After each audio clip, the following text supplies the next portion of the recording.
Okay, I think we are live. That's nice.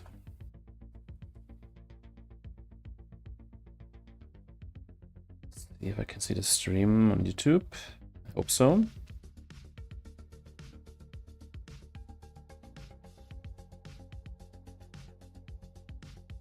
Yes, you are.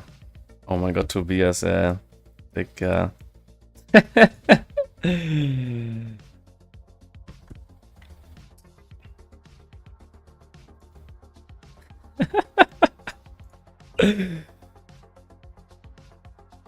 That's funny.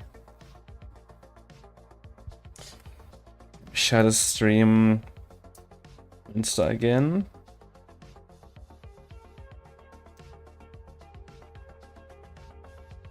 Yeah, I got it.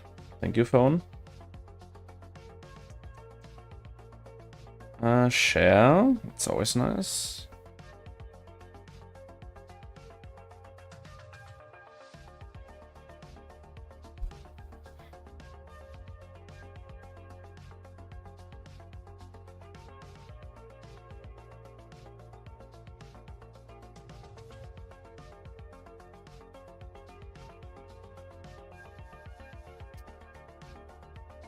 Instagram's sometimes a little bit weird.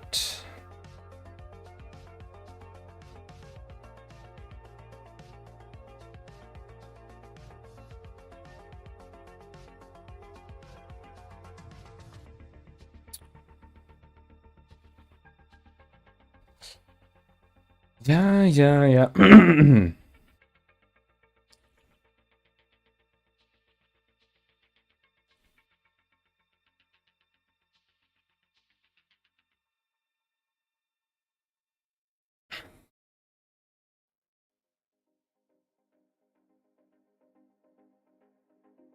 Here. What's the matter, Jacob? We will do some astrophotography tonight. I think that's the plan. I will just wait a little bit more to see if some more people will join. Oh man, I just woke up from a like 3-hour power nap and doesn't feel good.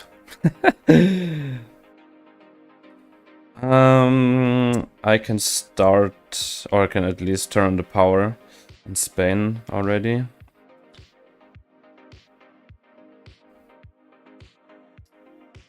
Okay, PC, power supply, cloud watcher. Should be on now. It's nice. Can already connect to the VPN.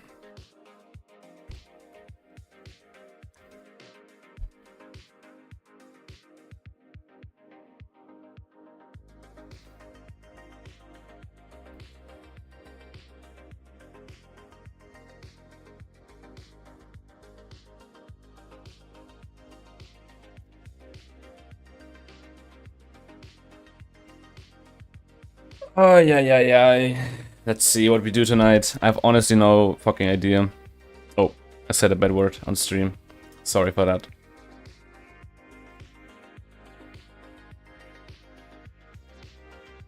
Let's see what's the temperature. Ambient temperature. I think it's about 33 degrees, maybe? Might have cooled down a bit. Oh, 26. Oh, that's nice. 26 degrees. That's nice to see.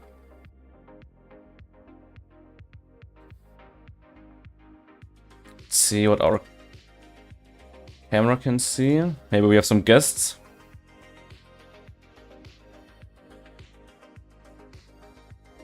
No, doesn't seem like that we have guests. But my neighbors already have opened one roof.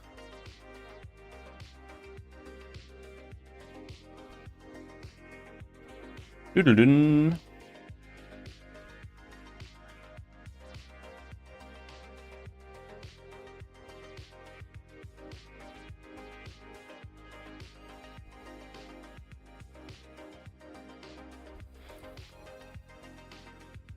Let me close this. I have to see how the moon is. I think I want to do one more night in luminance for my Cygnus mosaic. finish that a little bit more. But I don't know how much the moon will impact the images. Because it's pretty high in the sky. See, 1 hour. In 1 hour, that's... I mean, it's not too bad. How much moon do we have? Looks like 20%, 25%?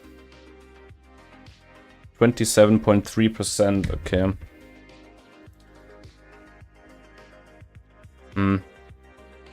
Honestly, I think I would just shoot it because, like, in 1 hour later, the moon doesn't affect the sky.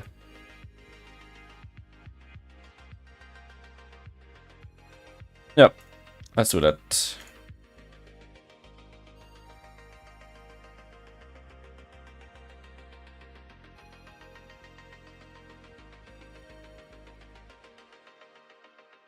Yeah.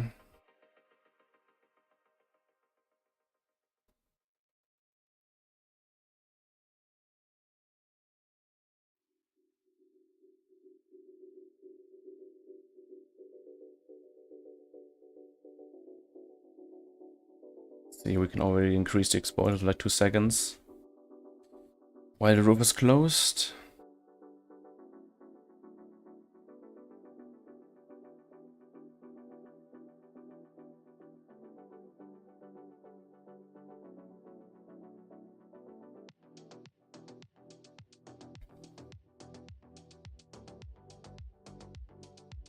Okay, everything is connected.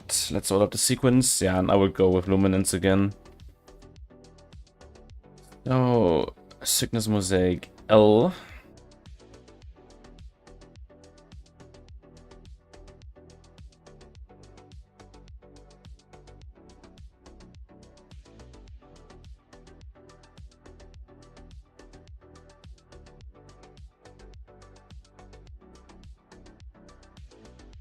Alright, yeah, and I will do all panels tonight. Let's run it fine. Let me open the roof at sunset. Oh, it should already open now. Okay. I first want to cool the camera. Just before we start. No.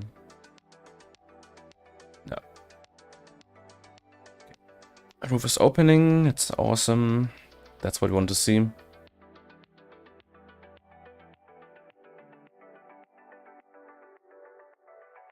It's so funny that you can see some spider webs on my flat panel. The cable here. Okay, the image is too bright.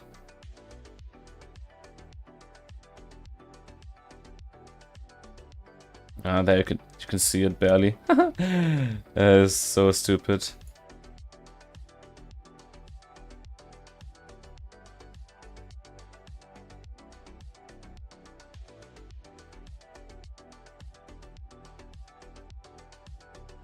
Yeah, now we have to wait 45 more minutes. But well, it's a lot better down there in Spain than here in Germany. I mean, I can do Astro from... when does it start? Half hour before midnight, and then it will end like 5:30 AM in the morning. So almost 6 hours. Pure darkness, which is nice. It's like 6 hours more than I have currently here in Germany.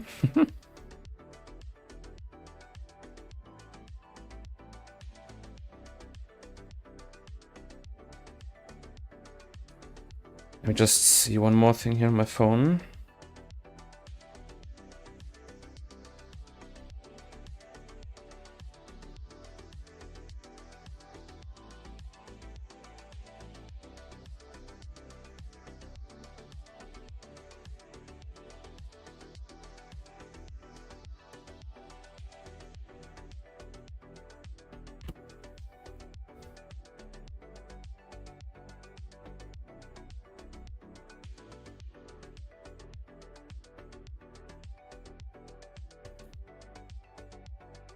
In the meantime, what we can do, maybe, let's have a look at Astrobin.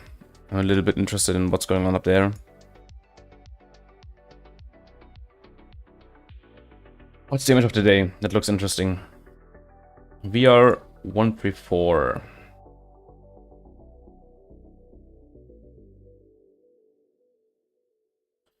That's not bad.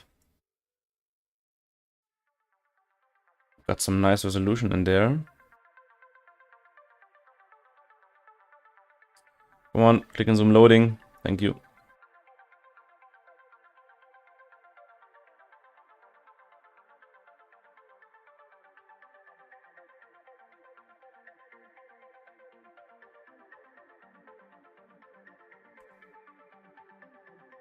Yo, Mike, man, what's up? Just hanging out here in Astrobin currently. Telescope is already waiting for darkness.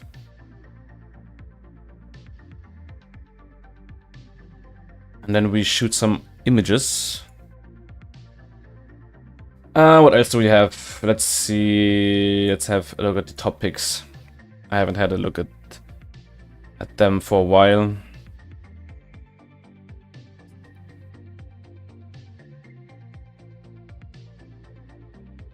I don't know why, but I just don't like SHO images.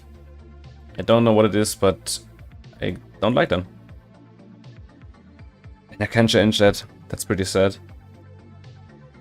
Okay, plane wave, of course.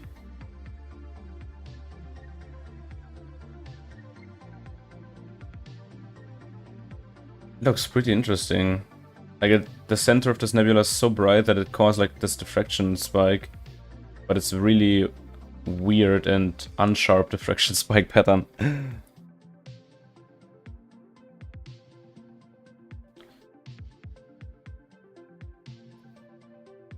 Of course, Wolfgang, this guy, he's the GOAT. He has so many crazy images. What the fuck is this?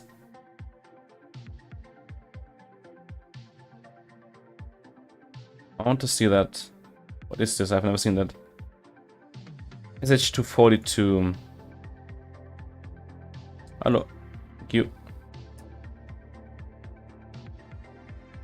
This looks really cool. And I guess once again, like 1 hour per RGB and 3 hours LRGB, or just luminance. Oh, no. It's an LRGB HA03 image, okay. Man, you get these short exposure times just in Namibia. It's crazy. It is crazy.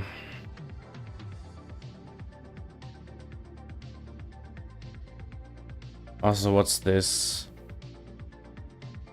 I mean, he has like a crazy setup. ASA 600. Yeah. I think it's this one right here. 69,000 euros. Awesome. 4,800 millimeters focal length. But I think he has it reduced. I think he uses that scope reduced to like a 5 point something. Let's see if we can have a look at this on, yeah, on the ASA website. Should be this scope right here. I mean, we can have a look at, I think, one of his first posts.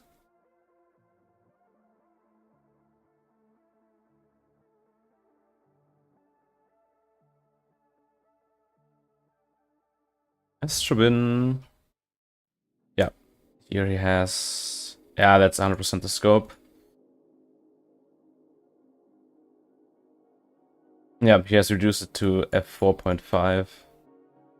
Man.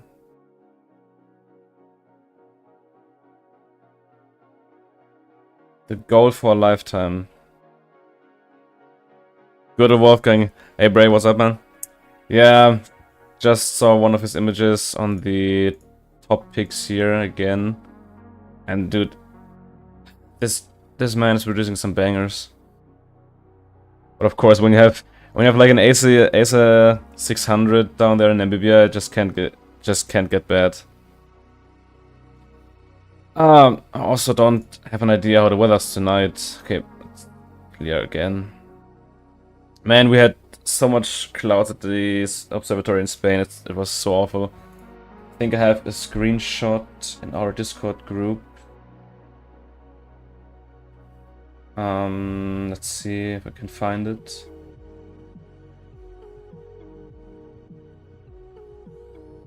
There are some screenshots where it gets better.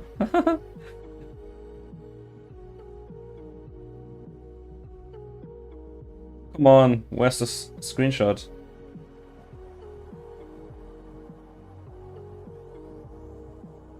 Well, seems like... Okay. Yeah, this one here. Can I just copy this in here? No. Then I will copy it in here. Yeah. That was the forecast like 1.5 weeks ago.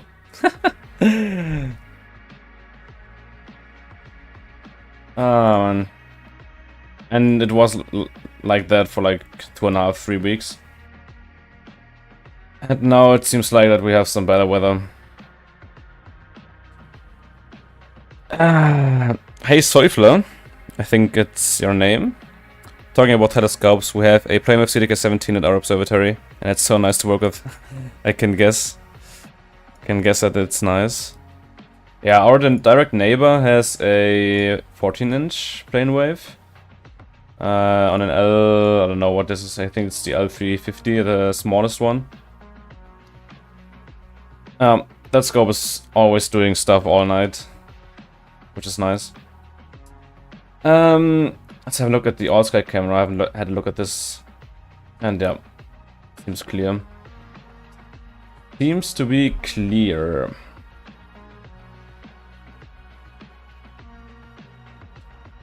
What else do we have here in Astrobin? Good, Wolfgang. Let's see, just on this page, how many images from Wolfgang are here? 1.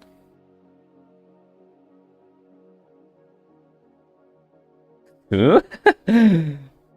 And 3. And I think on the next side he also has images. Okay, I'm a bit disappointed. Ooh, what's this one? Score FRA 600. The cheap Takahashi. Not bad. What's the exposure time? 11.5 hours, man. That's good. 11 hours.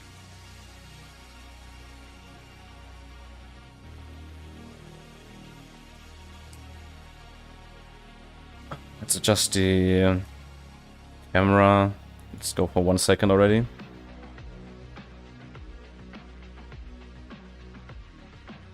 Yeah, it's an impressive rig. I've prepared the images here for the live stream to show some images of the scopes if you're interested. So, yeah, that's my setup here. The good old Skywatch SP100 and the QHY268M on a CM70, which is a lovely setup. It works, and it works. That's the most important thing. Let me have the chat on here. Yeah, that's... I mean, I could look at images on Astrobin like the entire day. You always find something new. Yeah, the location is nice. I can open up the light pollution map. Fregenal de la Sierra. De la Sierra, Spain. It is... Let me change it to the hybrid view. It is here. That's the area, but it's an old image. Yeah, here should be the big observatory. I can open up... Let me open up the website.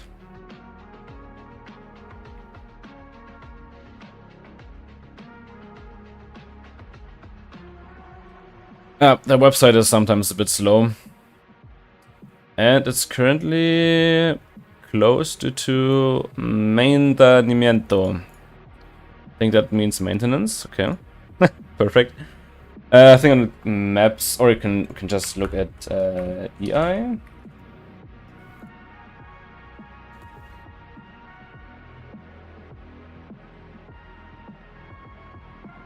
That's what I'm looking for.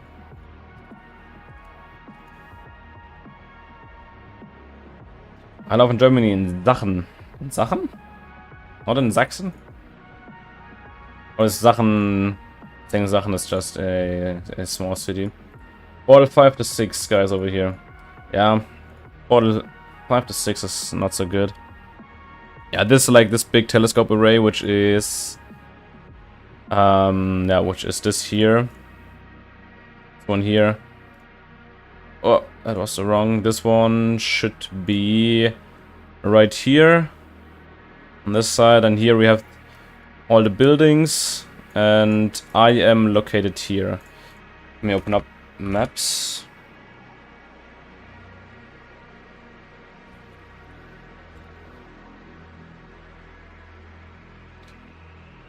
Looks like a dream to life, yeah.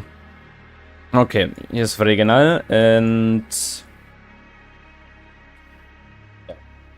here we have... Oh, it's also... Oh no, yeah.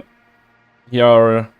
This is the main house, here with the big pool, some other smaller houses, and these two houses here, or like not houses, these two stretch buildings are Observatory 1 and 2.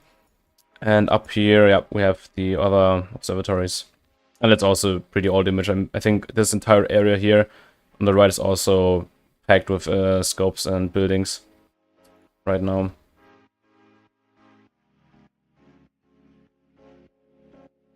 Yeah. And we can already see the first stars. That's always cool. And yeah, so once again, if you just turn it in, we're continuing my Cygnus mosaic. Since the moon is not a big problem tonight, I want to do some more luminance images, and over the next few nights until the moon gets too bright. Let's see when that happens. I think that happens on the 28th of June, I think. Then I will...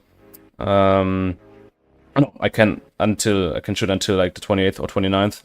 And the next 5 or 6 nights I will finish H alpha, and then maybe I'll do some more O3.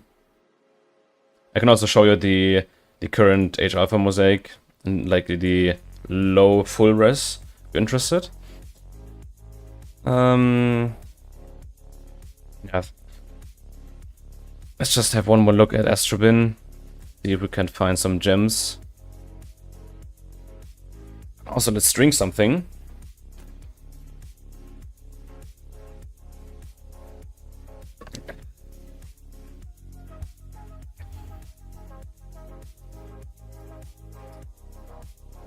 Oh man, every time I see solar images like this, I want to get a solar telescope. But I think when I invest money into solar scope, I just don't use it. I don't know why. I don't see myself going outside during the daytime. Especially not when it's so stupidly hot here in Germany. Another image from Wolfgang, of course. Ah, Team Omicron. With the 1 meter delta graph.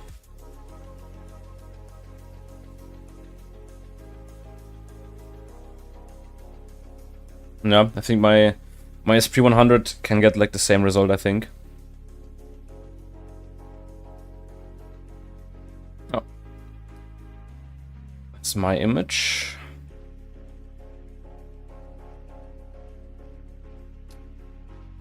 Okay, let's look at the next side, and then I can open up the image in APP. You can already start it.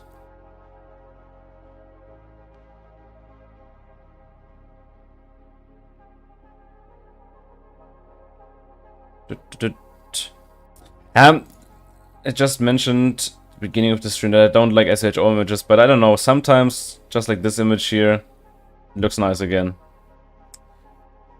Ah man, I have mixed feelings about SHO. I think for SHO you need a long focal length. Especially for like targets like this. And I also think in the Northern Hemisphere there are not that many objects that you can do in SHO, like very creatively and colorfully. Yeah, I'm already on the correct drive. And I just saved the light pollution corrected one.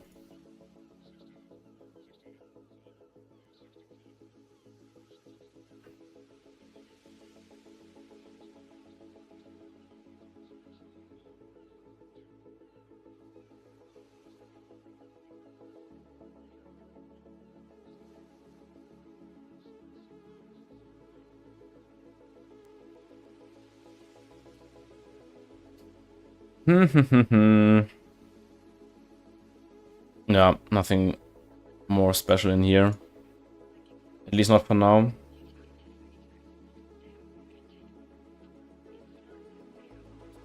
By the way, does Astrobin choose an image from like someone random if the image is really good? Or do you have they have to be like known on the platform? Astrobin has some guys that decide if your image is like a top pick nomination or a top pick or image of the day. There are some judges that yeah, have a look at like all images, as far as I know. The start page here is pretty random, I think. Sometimes you can see images from yourself and also like pretty old images, so that's not like the current feed of something that just got uploaded. But yeah, the top picks and image of the day, these images are, yeah, selected by judges. Yeah. And yeah, that's the Cygnus Mosaic light pollution corrected. And what's the resolution on this image here? Also don't forget, this is the image with like 80 panels, so there's still one row and this one image here missing, so the field of view will get a little bit bigger, and also the resolution. And I think this one is like, I think like 500-600 megapixels, even more. 23. Oh no, that's already 821 megapixels. With a scale of 0.6, and yeah, it's not even it's not even the full field of view, man. Yeah, it is impressive, especially when you zoom in. It's really cool. And I really want to process this image in like the max resolution possible. But for that I first have to get like more RAM, because when I tried to integrate this image in full resolution, APP gave me a warning that I don't have enough RAM. So yeah, I will go up from 32 gigabytes to 64 in the future, and I also have to get a 4 terabyte SSD, I think, to process the images.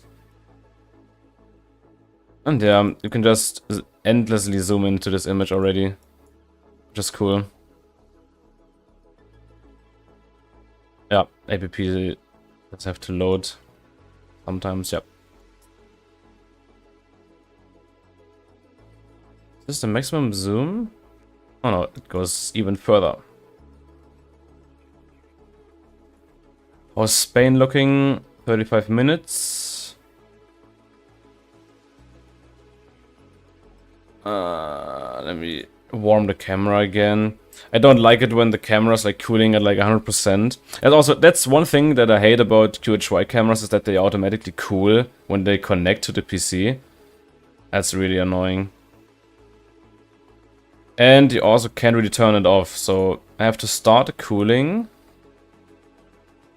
to -10. That's the goal. Then I have to stop it, and then it tries to warm the camera again. Yeah, now the camera gets warm. We currently have 25 degrees in Spain. I think it will go down to, I think, about 15 in the morning.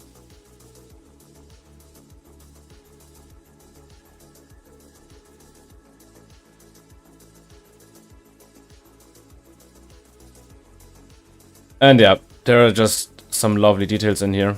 And of course, as I said, I want to process this in the maximum resolution.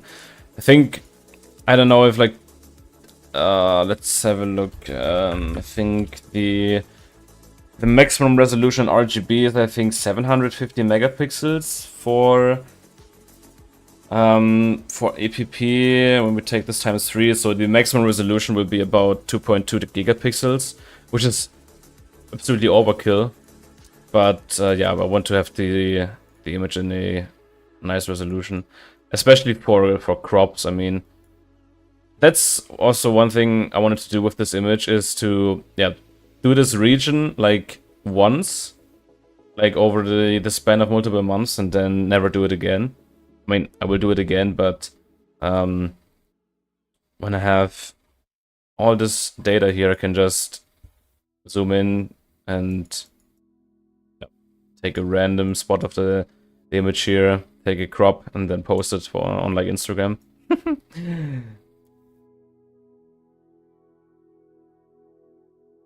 Yeah, I really hope that I can upload or show this image in full resolution once it's done. That's a little bit complicated. Yeah, but I will have to take a deeper look into how I should do this in the future. I can also open up. Okay, this was moved. Ah, no, I deleted this. I can open up the low resolution processed image. I'm not really happy anymore with this edit here, but let me flip it 180 degrees so that it matches this view here. Yeah, I mean, this already looks pretty cool. And now when you process it, you can get a lot more, especially down here. And now this image here is 37,000 by 25,000, so I don't know, 500 megapixels. And yeah, you can just zoom in, zoom in, zoom in, and get awesome details.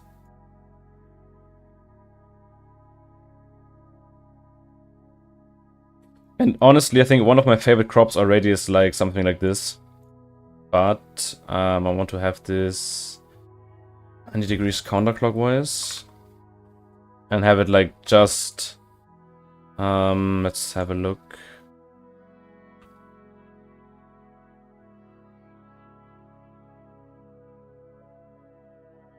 I don't know why, but I love like a super stretched crop of this area. Okay. Yo, this is sick. Thank you, man. How do you do it remotely? I'm logged into my little mini PC via the internet. Via the remote desktop function on Windows. And yeah, I can just control everything from here.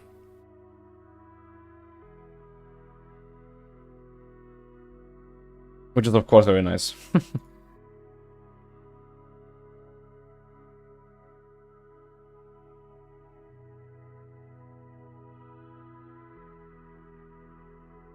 "28 minutes to go, and then we are off to a good night."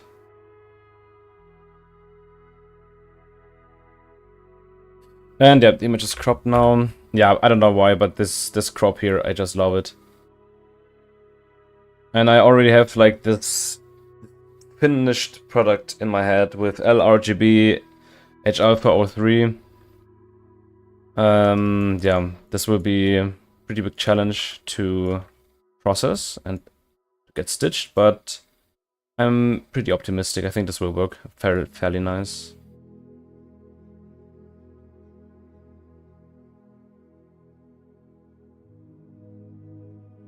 I started astrophotography in late or early 2018.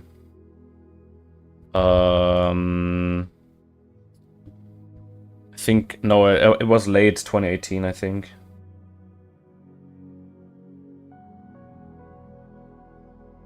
That's amazing. I currently have the Osman A6000 unmodified. That's a good camera. Do you think it would be worth buying the Red Cat 51 for it? Yeah, why not? My tracker is also quite small, so I can't do more than 300mm max. Yeah, I mean, why not? The Red Cat is a good scope, and there are plenty of objects that you can do with this setup. Let's have a look. Red Cat 51. I think it has 250mm. Yeah, 250. 4.9. Ah, okay. That was my bad.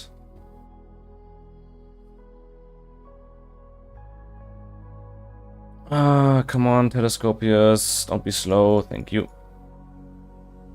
APS-C camera, 250mm. I mean, can get Orion and the horse head in a single frame. It's always nice. Look what you can do else. Pleiades will look nice. What tracker do we have, if I may ask? I think when you say a small tracker, then I think of something like the Star Adventurer or the Iptron Skyguider Pro.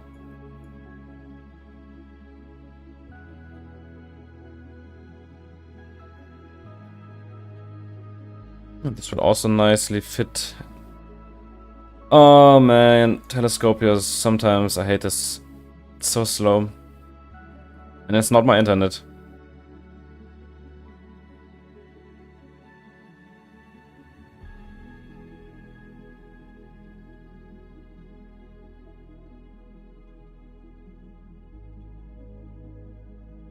Good old I can talk. The good Skywatcher Star Adventurer 2i. Yeah, I mean, that could work. Can have a look again on Astrobin.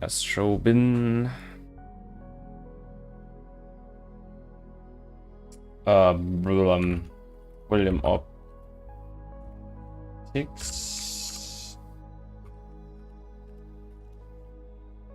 Let's see if we can find this. Seems like. Maybe we can also add Star Adventurer.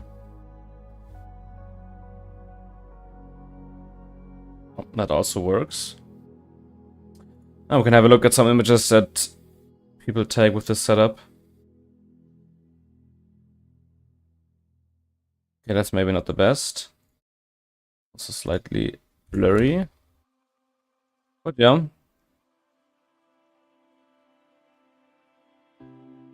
I mean, with 250mm on APS-C, you can get, I would say, 45 seconds to 1 minute with perfect polar alignment before you lose images to periodic error.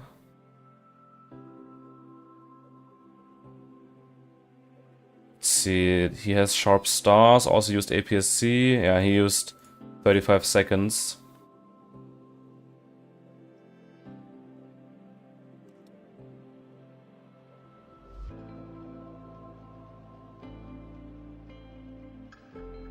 What can you recommend for storing data finished images on? I use an old HDD hard disk drive right now, and what? I randomly deleted my whole Orion folder. What? Okay, that's unfortunate. That's unlucky. I currently store all my things, or most things that I currently like use are on these hard drives here. So I have my folders from like 2019 to 2023 for like normal astrophotography and landscape stuff in here, and also some other smaller stuff. My deep sky stuff is on this 1 terabyte plate here with some projects, and yeah, give me a second. This entire stack of hard drives where I can just focus, where I double backup everything. So like these are here. These are two terabyte hard drives. I think these ones are 4 terabytes. And I always copy the same things on 2 separate hard drives, just in case. I mean, I never had problems with losing data or like deleting something and then I was like, oh fuck. Sorry, I said fuck again. And then was like, oh man, I should have backupped it. But, well, these hard drives are pretty cheap and I'd rather have like one more backup just in case. Because losing data would be like the worst thing that could happen. Ah, Sophie, why do you have the lights on? Thank you.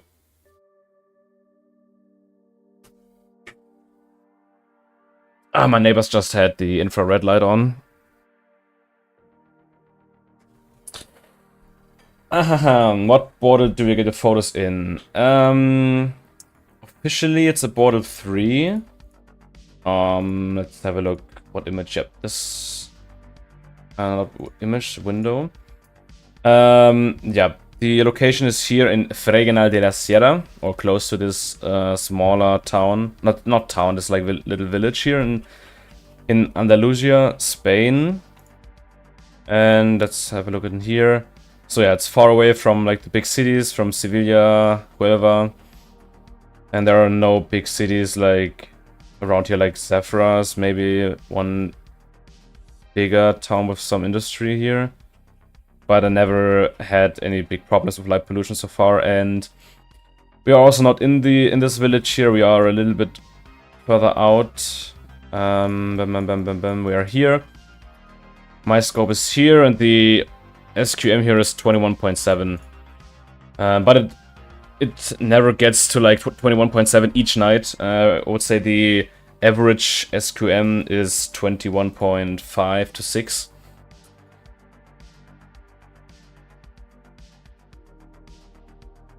Yeah, but that's more than good enough. So it's, I would say, between a bad bottle 3 and sometimes a good bottle 3. Yeah. Oh, let's have a look. I honestly don't remember SQM bottle scale when some numbers are bottle 1 and 2. So, oh, okay. 21.3 to 21.6 is a bottle 3. So yeah, when we use these numbers here from Wikipedia, then I get my images from a bottle 3 and sometimes bottle 2, which is nice.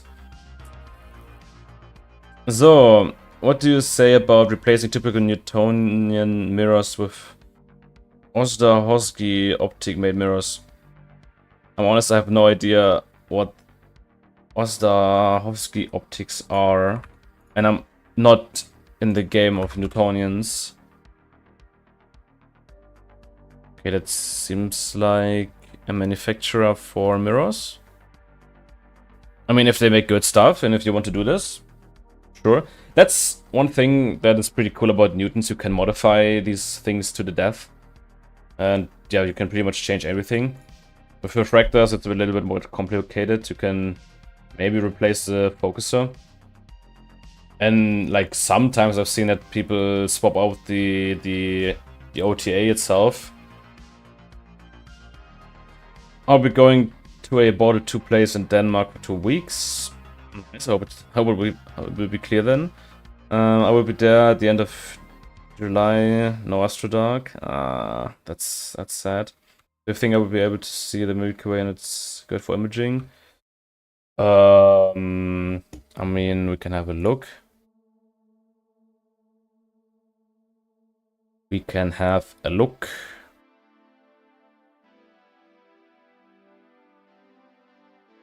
So, Denmark. Oh, is it here in German?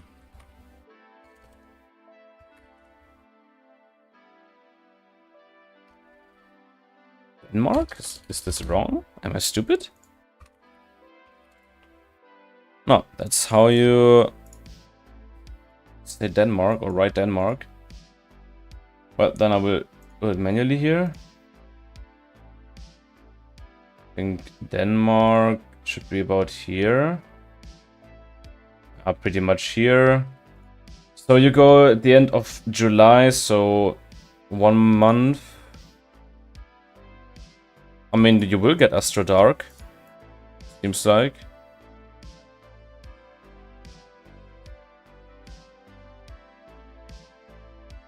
So I'm right at the ocean, looking into border 2, almost border 1 ocean, and the Milky Way will rise above the ocean. That's nice.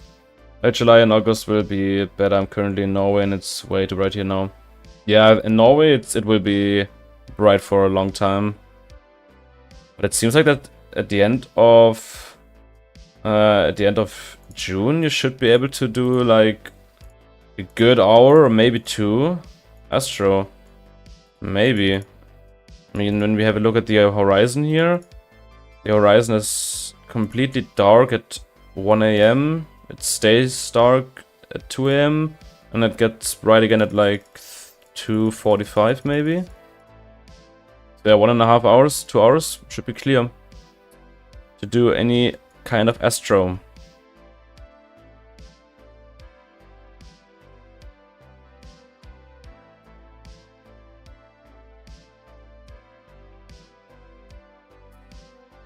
Let's have a look where this island is.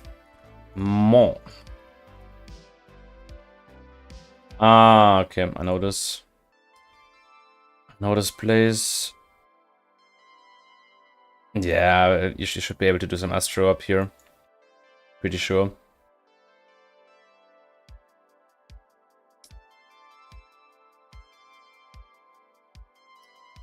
I'm pretty sure. But going back to this SQM chart here, I'm actually surprised that at the 21.3, the 21.6, in this range, it's a border 3. That's interesting.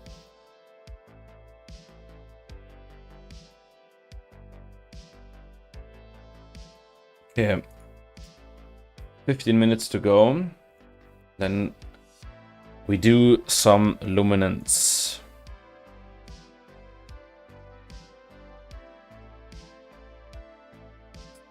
Let me go back to yeah, go back to location. Okay, now we have 23rd. It will still be quite bright though, so you will have to stack and process the images. That could be. Yeah, I will do luminance. I don't care about this 27% moon. At the beginning of the imaging session, it will be 23 degrees above horizon. And I'm also shooting at the exact opposite area of the sky. And yeah, this will be the last night for luminance for now. And then I will finish H-alpha. I mean, for H-alpha I don't need much. I think for H-alpha I only need like 1 more night to finish the images. Maybe 2. And then I will do some more, or 3 maybe. It's a bit unfortunate that it's getting clear now, not like 1 week earlier when the new moon is around.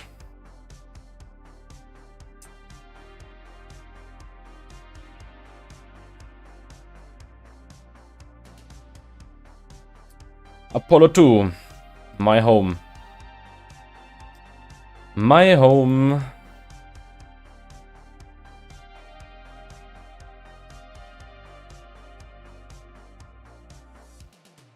Yeah. I can start to see the Milky Way here.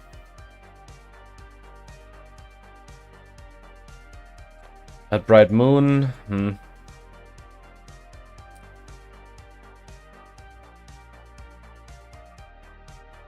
Yeah, it will be fine. It will be fine.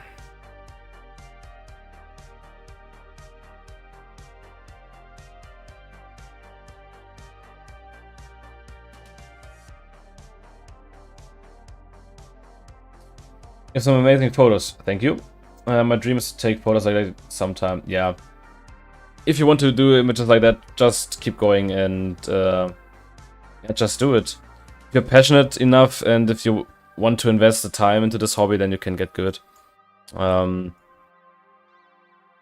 course, if you're blessed with good skies or good enough skies, it's easier. Especially where I am, here in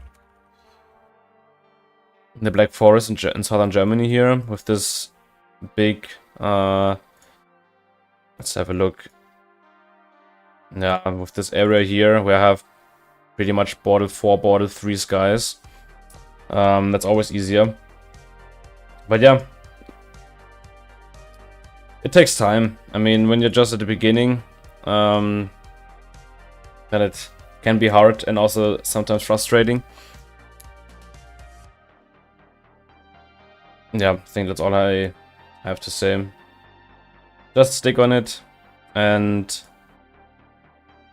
don't have too much expectations. That's also one tip I can give people. I mean, when you go on Astrobin here, and yeah, just, I don't know, look at this image here, or when you go to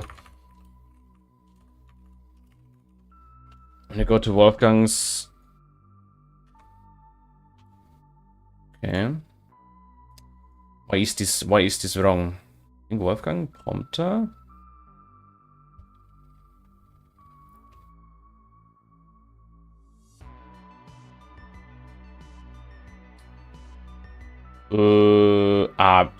Just Prompter, okay. I mean, if you go to Astrobin and see these images, and then you compare it to like your images and you say like, I'm bad, that's like the wrong attitude.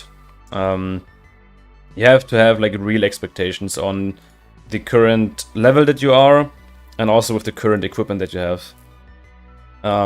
Yeah, I often have people that say like, I want to take images like this, how can I do it? Or can I do it with my 40mm wide angle lens? I mean, not that extreme, but sometimes some people ask questions like that, and then I'm always like, well, if you have like 200,000 euros or dollars aside, then of course you can do images like this if you want to have in your own setup.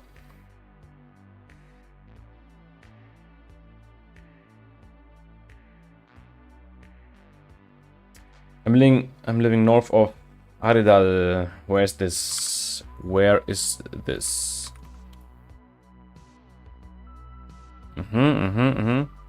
Okay, it's on the pretty much one of the most southern tips of Norway. Let's have a look on here. Oh yeah, I can see 1 hour drive, bottle 1. Yeah, that's perfect. I mean, I know one guy that has an observatory in Finland, I believe, somewhere here on a bottle 2, bottle 1 side, but I don't know his name right now. Maybe I can find him. Maybe I can find him here. But I honestly don't think so that I can find him pretty quickly.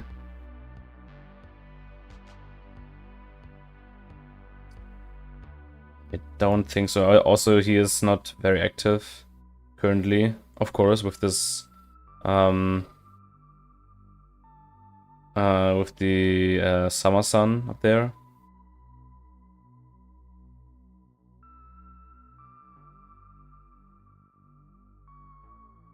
Let's see, I will give this like 1 minute. If I find him, good. If not, then I will leave it. Mezza Vainio. I think it's not him. But I can try him if I can't find him here.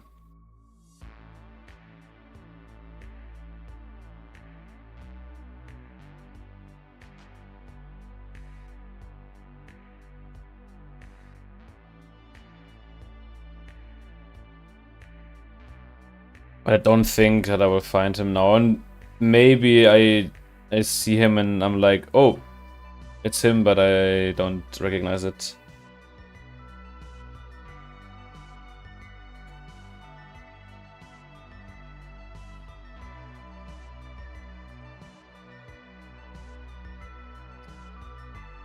Yeah, I think the minute is over, so yeah. Let me try this Metza guy. Maybe it's him? I don't know. No, it's not him. It is not him.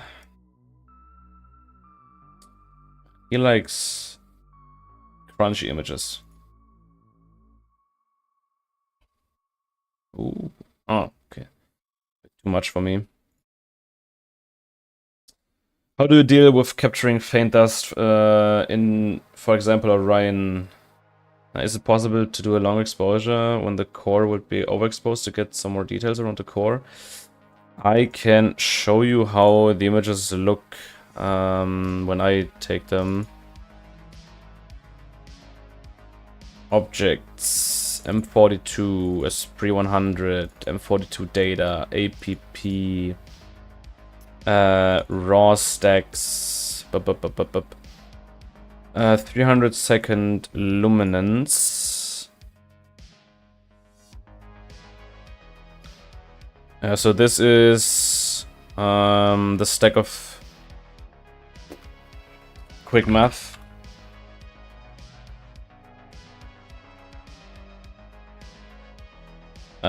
Just under 2 hours luminance. And yeah, all the dust is in here, and with 5, oh no, are these 300-second luminance images? That can't be. Maybe I'm stupid. But maybe these are the 5-minute exposures. So yeah, even with like, if this is the correct stack with 5 minutes of exposure time and like the correct settings on my camera, I can capture the dust and the core in pretty good detail. Okay, 4 minutes, I don't want to miss this.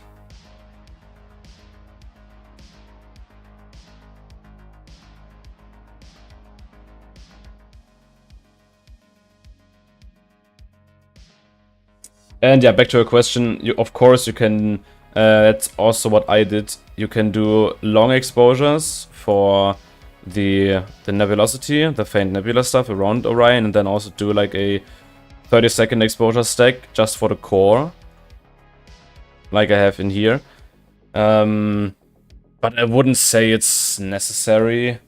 You can also, I like to say that with modern cameras you can also just do, I don't know, 2 minutes of exposure time with a low ISO or gain to save the core, and then just do all in one.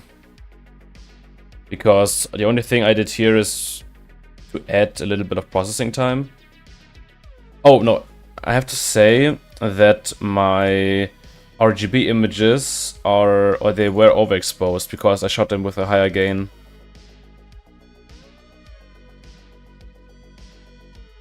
Yeah, with red, green, and blue, the core was completely overexposed. Yeah, but that's not a big deal. With these two separate stacks, I can just do an easy HDR image. Okay, so let's focus now on here because I don't want to miss this. Yeah, so once again, 90 panel mosaic for Cygnus is now on the list for tonight. 90 panels, you can see it here. And I will do one image per panel each night to get the best possible average of the entire field of view.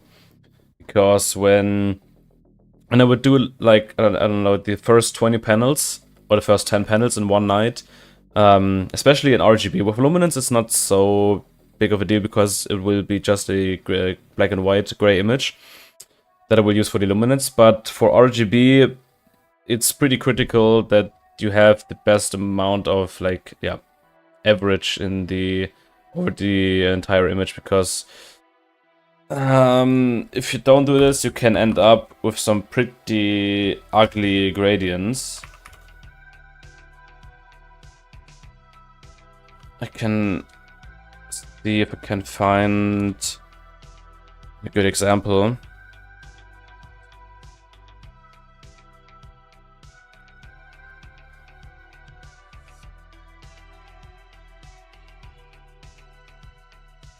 Actually, do you need a lot of filters to do this? I have all filters. I have luminance, red, green, blue, H alpha, O3, and S2, but I only use the first 6, so I usually don't shoot S2 because there are not many interesting objects with S2 out there.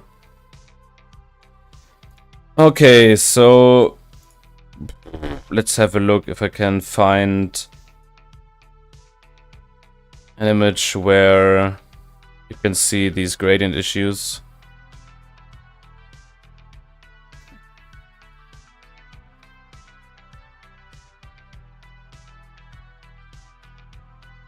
Maybe, maybe not. It depends.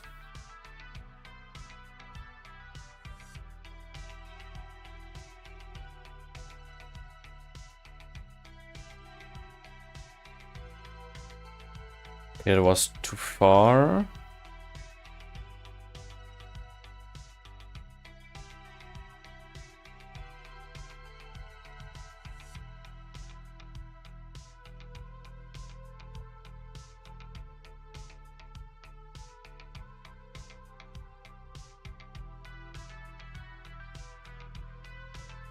Oh, come on, why can't I find an image where you can see this?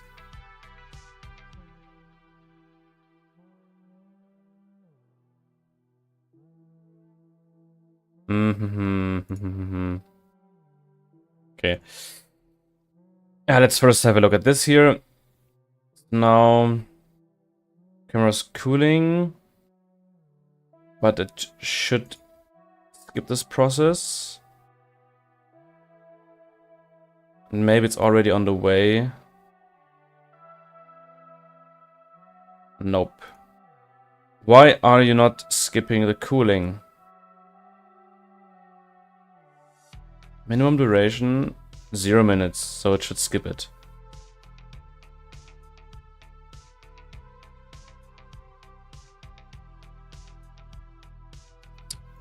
Okay, so we can skip this, it will still cool.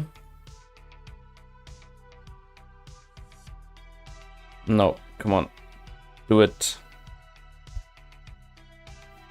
Cool the camera. Okay, so now the telescope is moving. The first panel.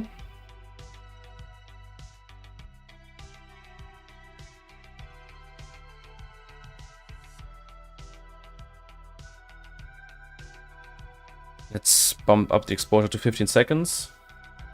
Oh yeah, you can clearly see the moon in here. But yeah, I don't care too much, honestly. And yeah, let's go back here. Telescope is plate solving the image and tries to center it.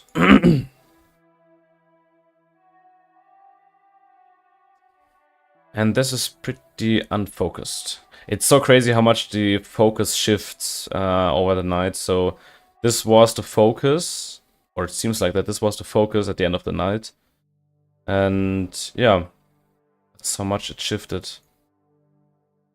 And I also have to say that my stock focuser is super, super bad. Can't wait to go back to Spain and replace it. Camera, can you please cool down?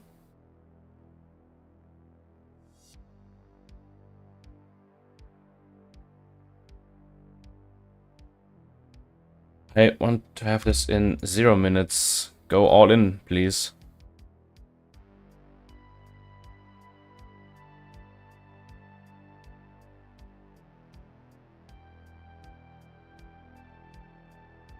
Yeah, and now the camera is doing an autofocus run. Get nice sharp stars.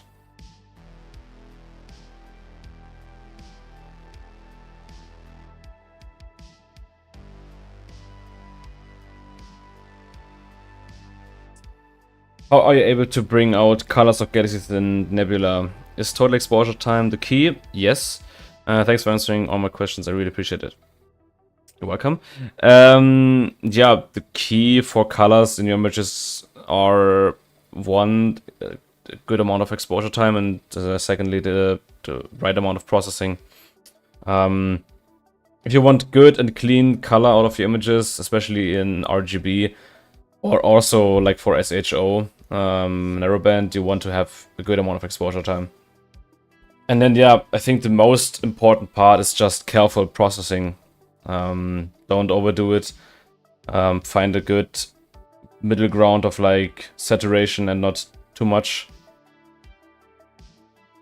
Okay, image is now focused, and the first image is now on the way. How cool is the camera? 1 degree. Yeah, it will cool down. First image might be a bit more noisy, but I don't think so. Yeah, I mean, just to give you an example, I can open up the 300-second combined RGB image for Orion. And in here, I already have a good amount of color in the raw stack. I mean, yeah, they're already nice colors. I mean, just don't, or just ignore the color gradient, but yeah, the colors are in here, so it's not that difficult. I mean, it's hard, or it's easy to say when you're under like bottle 2, bottle 3 skies, of course. Yeah.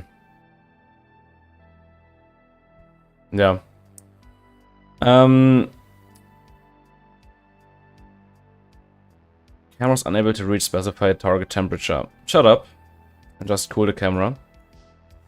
How hot is it? Oh, it's still 25 degrees. Maybe I don't even can go down to -10. At least not now. Temperature. It's not really going down. That's one downside about Spain. It's really, really hot, even in the night. What software do you process with? I use Serial so far, but it might be time to upgrade if I have the budget for it. Serial is a good program as far as I know. I have never used it really. I think I have installed it like one time, like 2 years ago when it just came out. But I think this program has done some nice progress over the years, and you can totally get some awesome images out of Serial. And yeah, back to your question. I use like multiple programs for stacking and pre-processing, and also for or especially like for my big mosaic or panorama stuff, I use Astropixel processor here. Yeah, that's a really nice program. Yeah, especially when you want to do panoramas. Then of course I also use PixInsight, which is like the #1 program for processing astro images, and then also Photoshop. Yeah, some would say, why do you use so many programs to do like one simple or like one thing? But my simple answer to that is I learned it that way. I started with Photoshop, then I upgraded to like a stacking program. I think I even upgraded to APP in the beginning, and then I added PixInsight again. So yeah, I haven't changed that process much. And yeah, first image is in. Focus looks good. I always have to double check my focus as often as possible, because once again, my stock focuser on the SP100 with this heavy gear is really, really bad. Now in the beginning of the night, the focus will be almost spot on every time when the telescope is like on a low position. Yeah, very low to the horizon, but when it starts to get higher in the sky, it tends to misfocus because yeah, the weight of the focuser, or not the focuser, the weight of the camera on the focuser is a bit too much, I think. And that's why I want to upgrade or to replace the stock focuser as soon as possible. Also, when I add my new camera to the back of the telescope, then it will get even worse, I think.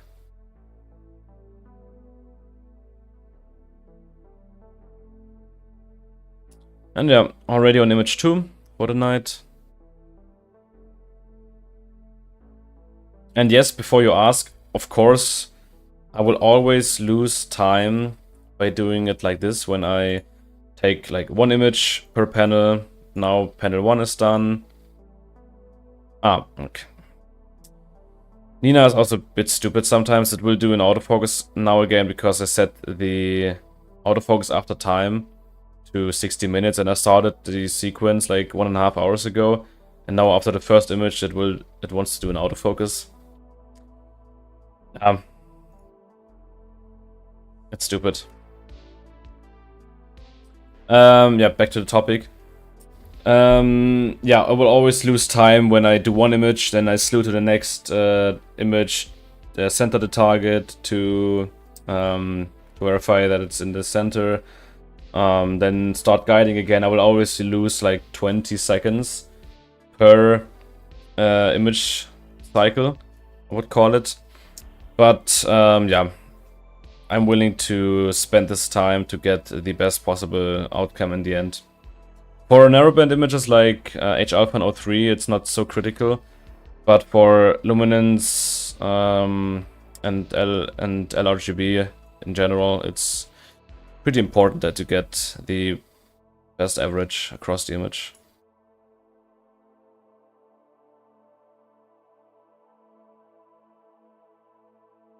And we have sharp stars again. And now this should be reset. But it's not resetting. But it worked the last few times, so I will just wait for the next image. I think then it will reset here. And I will also increase this to... You know what? Let's delete this. And do an autofocus after time. And I want to do 75 minutes. Just to have a little bit more time. And also the temperature won't change that much over the night. So I might have to refocus every 1.5 hours maybe.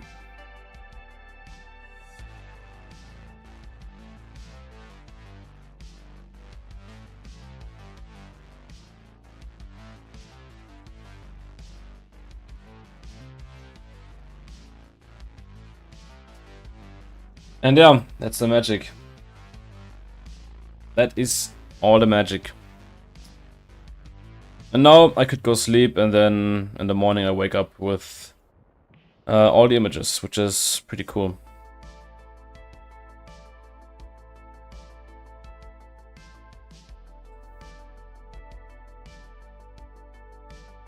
What target are you shooting? I'm currently shooting my big Cygnus mosaic, which is a 90 panel or 90 tile, whatever you want to call it, mosaic of this entire area here.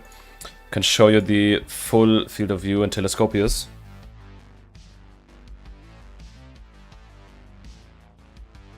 What lens should I get for my A7R3? I want to do something like a 135mm panel.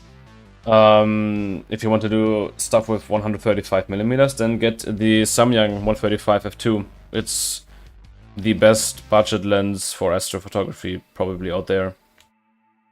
Yeah, that's pretty much the best you can do. Maybe you could also get like a Sigma 85 1.4 if you don't want to have 135mm. I mean, with an A7R3 you have more than enough resolution. So to make life a little bit easier, I could get an 85 1.4, either the old one for DSLRs or the new one for Sony. And this will, I think both lenses will give you perfect stars from corner to corner at f2 maybe. Even f1.4 should be perfectly usable, I think. Yeah. And hi, Burak. I was also thinking about the Samyang 135, but I think the Redcat 51 would be better, right? It's quite different in terms of focal length though. It's the best answer. It depends. When you have, or if you plan to keep your star adventurer for like multiple months, or like if you don't have plans to upgrade it, then I might. I think I would go with the 135, to be honest, because with the 135 you first of all you get much more light in a shorter amount of time. I mean, f4.9 compared to f2 is a big difference, and I would say pretty much all Samyang 135 f2 lenses can be used at least f2.8. Some lenses, at least the ones I have, can also be used at f2. So that's a big advantage, and also the field of view is wider. And with an APS-C camera that you have, yeah, you can also get a lot of stuff.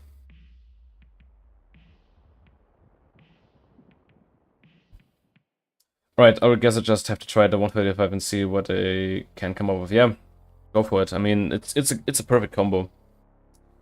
Yeah, with full frame, that's the field of view, and 135 millimeters. Very nice. Okay. Let's see if it does the autofocus again now, but I don't think so.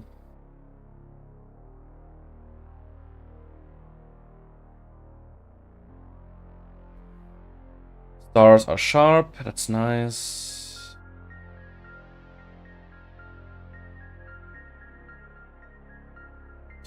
Guiding is not so perfect tonight,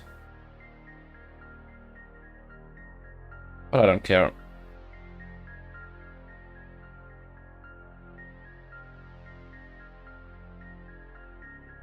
I would say the 135 and the Red Cat, they will perform pretty much identical in terms of optical, yeah, sharpness and overall light transmission. When we have a look at the vignetting, for example. Of course, the Samyang will have a lot worse vignetting at f2 than the Red Cat. But since you're shooting with a crop sensor camera, the vignetting is not bad on the 135, and also chroma is not a real issue on this lens. The only problem that you might have with the 135 at f2 is that you might get some slightly blurry stars, especially the bigger ones. But I mean, I can show you some images that I've taken with my 135 millimeters.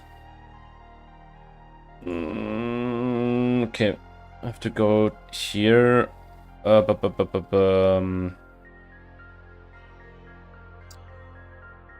blind.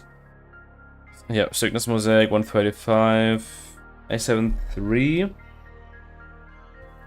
So yeah, this is a shot with my with one of my Samyang 135 lenses at f2 on my 24 megapixel Sony A7 III, and yeah, that's on f2, and for my taste, the stars are perfect. When you're super picky, you can go into like 400%, and yes, you can see at f2 on the very edges of the corner, you can see that the stars slightly become misshaped and also get this little tiny bit of chromatic aberration. But this could also be tilt in the image train. It could also be like slightly missed focus. Yeah.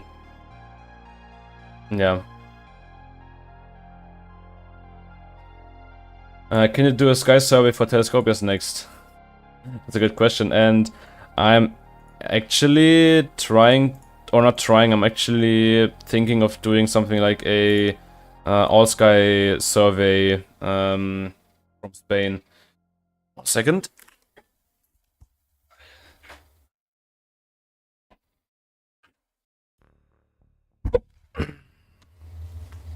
That's why I bought this here. Yeah, this is just waiting to go down to Spain. This is another Samyang 135mm f2 for Canon.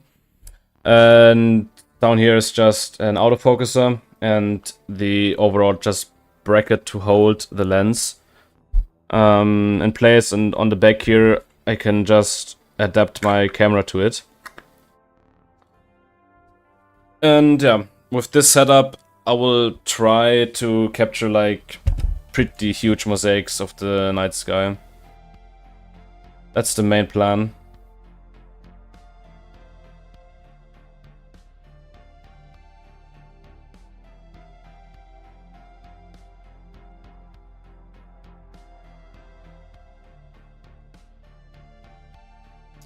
Okay, I always get a error message now because the camera can't reach the target temperature. At minus 7.6 degrees at 100% cooler. That's not so good. But temperature is dropping. I think I will just leave it, to be honest. I think this error message only shows up for like 10-20 seconds, maybe. I will just leave it. I mean, having the camera running at 100% cooler power is not healthy, as far as I know. But I honestly don't see a problem why it shouldn't be, or why it should be unhealthy to the camera. I mean, if it can cool at 50%, why it shouldn't be cooling at 100%? It's the same effect. But maybe I'm stupid. I don't know. Maybe I'm just stupid.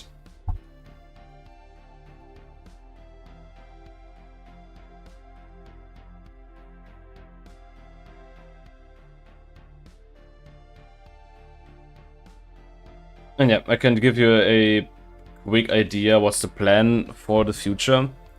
And I also wanted to show the full field of view of my mosaic. I just remembered. So APS-C 412mm and then 10x9 or 9x10. I think 9x10. Yeah, 9x10 with a 20% overlap. And yeah, the full field of view should be pretty much this. I think it's like right around here. This should be the full field of view. And yeah, telescopius won't show the full resolution because I'm too far zoomed out. Yeah, but it's the full field of view. And the plan for the future is pretty cool. Because I want to swap the camera that I have on my SP100 currently, which is the QHY268M. Let me see.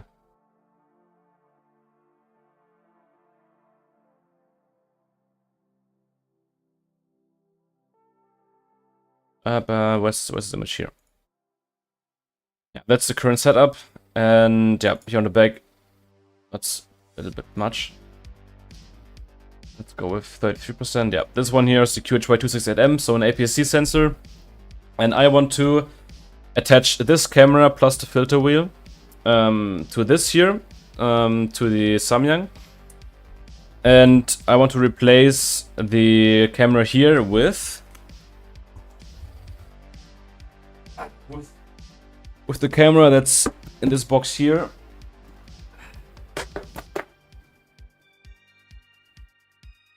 Which is more or less my dream camera since I started.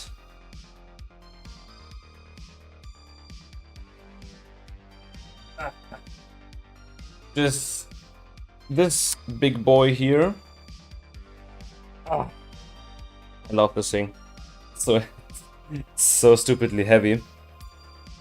Yeah, I think maybe you can see it.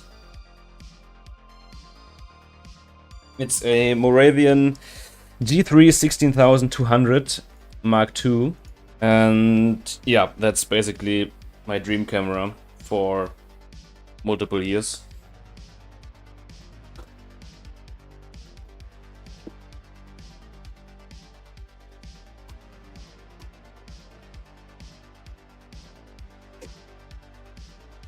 And I got a very sexy deal on this camera used. So the complete package new, which I wouldn't recommend buying because CCD cameras, yeah, buying CCD cameras new is not very smart, I think.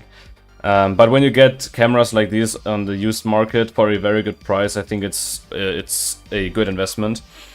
And yeah, the price new for the camera, the filter wheel, and the off-axis guide is I think like 5,000 euros new currently, and these prices are already like discount prices because all the different vendors and shops want these things out of stock. And I got this entire set for 1,800 euros from Belgium, and I would say this is a very nice deal. And yeah, I just love this camera. And with this camera, one thing that's really cool, this here is my field of view with the current telescope. Let's use Andromeda. I always like to show field of view things with Andromeda.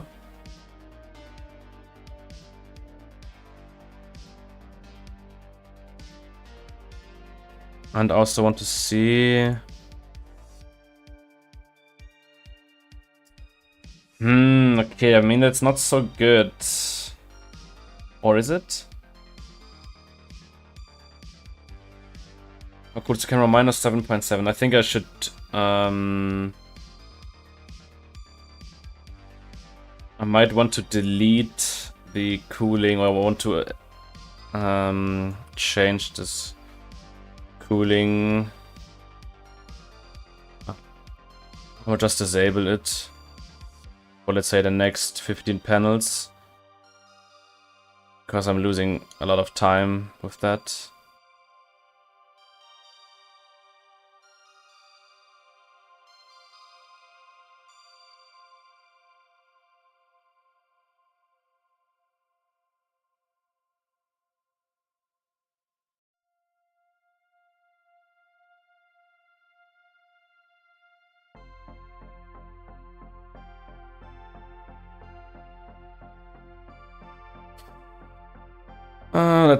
That's a pain to change this manually.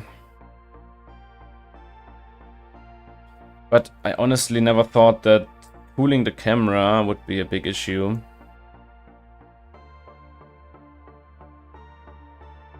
But when you have 24 degrees during the night in Spain, then it is an issue.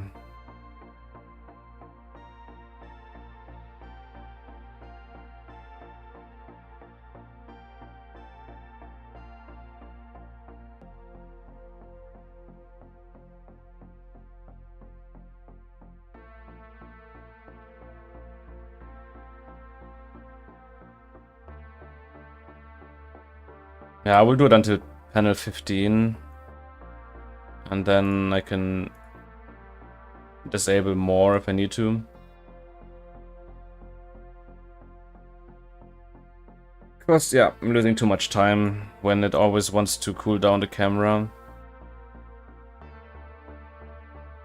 Yeah, I'll just leave it here.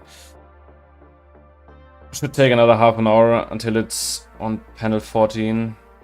Or maybe more. I already lost a lot of time, I think. Anyway, why is the SQ, not the SQM, why is the HFR so high now? Sometimes I don't understand why the HFR rating just increases so strong. And the image is sharp and shouldn't be that much different. I mean, it went from... maybe it's a bit worse.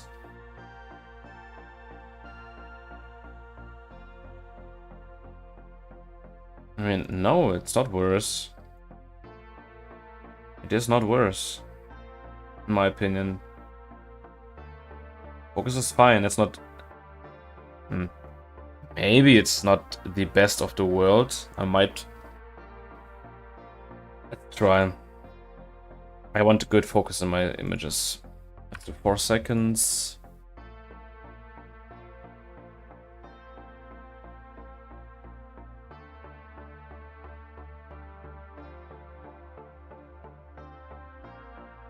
HFR is 2.2. Try to move it a little bit. I think inwards is always the direction I have to go when the focus shifts.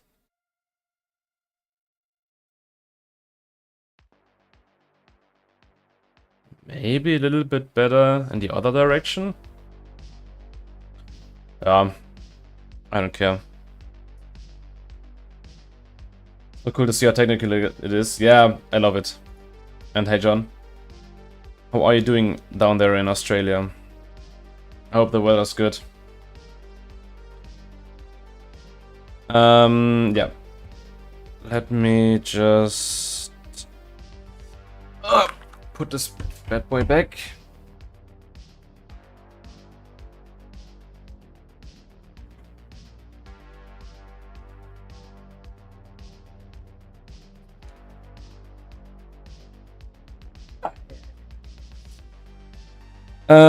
Yeah, let's also have a look at the all-sky camera.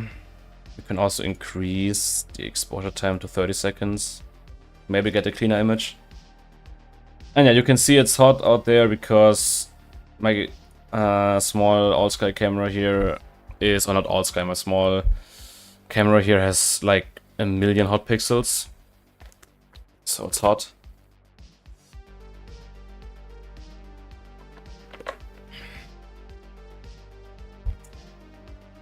But that's okay. Temperature is dropping slowly. How cool is the camera now? Minus 7.8. Yeah. Should cool down even more. Okay, back to the topic earlier. So, yeah, that's the field of view with my current telescope and my current camera. And it's nice, but with the new camera on here, I will have a slightly bigger field of view. So yeah, that's the new field of view. Can just go back and forth. That's really nice.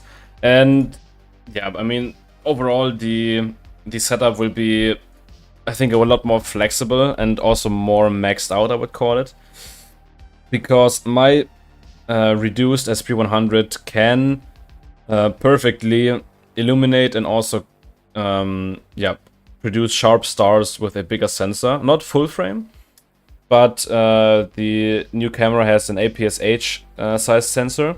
So as you can see, the height of the sensor is pretty much identical to APS-C, but the width is it's a lot wider, and the image is a lot more square now, which I also prefer on astrophotos when the field of view for deep sky objects is a little bit more square.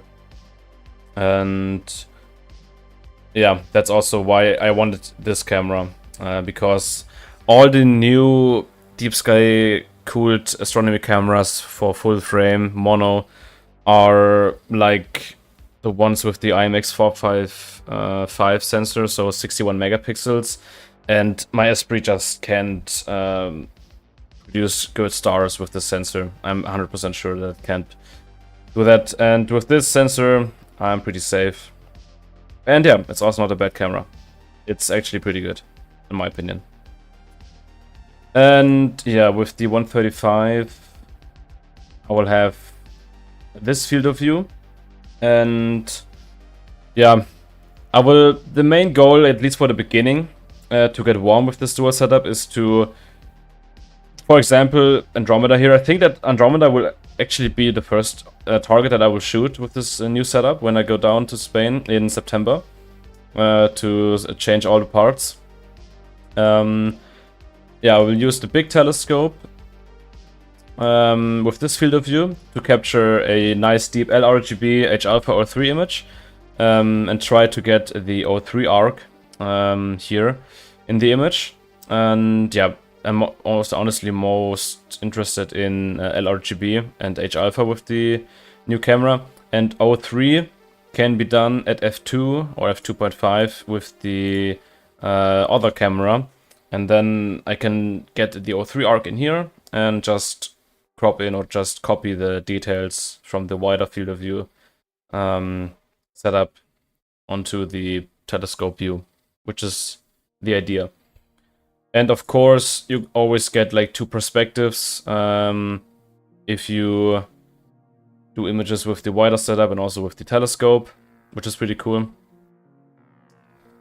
And yeah, I think the 135 setup will more or less, at least when I'm primarily shooting with the telescope, I will just shoot H-alpha and O3 on different objects with the Samyang, just to see what's there, because there are so many regions in the sky we can just expose for like 25 hours in O3 and just find something new, or maybe even in H-alpha, but H-alpha is not likely to find something new. Especially when you have not much zoom. And yeah, and also, of course, when I have the time and when I'm motivated, I can just do, I don't know, big mosaics of the night sky with the Samyang. Maybe, I don't know, maybe something like this here. Just something stupid. Sadly, I can't go very low to the horizon with to the Milky Way core. Okay, you can't see it right now, but the core is pretty close to the horizon.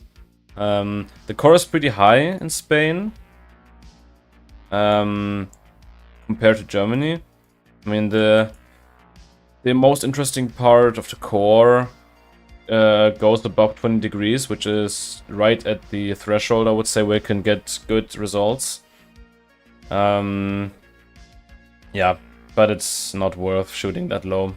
I might want to do some images of the Lagoon Nebula maybe in the future.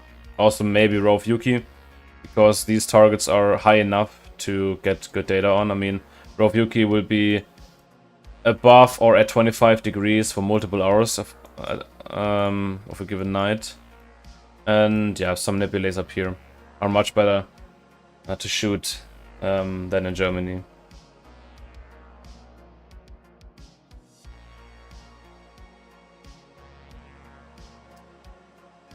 Yeah. What's the current SQM? Let's see. Yeah, 21.15, I would say. So not really bad. And yeah, focus is not much different. It actually went down a bit.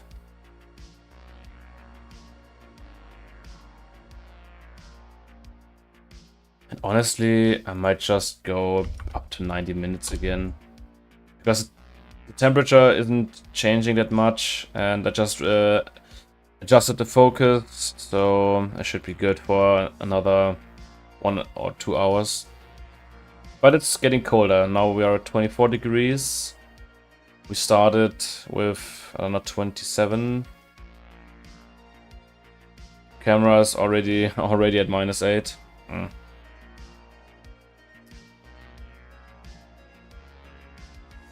Yeah.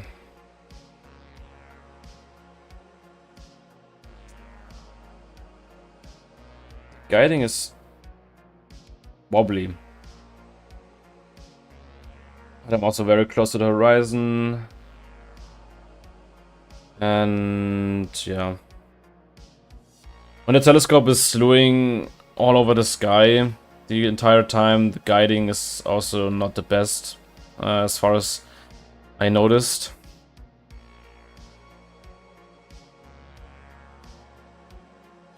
Man, all these hot pixels. It's a warm night and it's not getting better. It actually will get even hotter when we go to the temperatures here. I mean, during the day it gets to 40 degrees Celsius. It's so crazy. I mean, the good thing in Spain, as far as I know, is that you get I don't know if you can call it dry heat. I mean, in Germany you can, or most of the times it's I don't know, a wet heat. I don't know if you can say that. I hope that you know what I mean. So even like with 30 degrees out, it's like super hot, like super uncomfortably hot. And even in the shadows, with a slight breeze, it's way too uncomfortable. But in Spain or in other places where it's just like a dry heat, it's like hot in the sun, but once you get in the shadow, it's okay. As far as my experience goes with high temperatures in dry areas.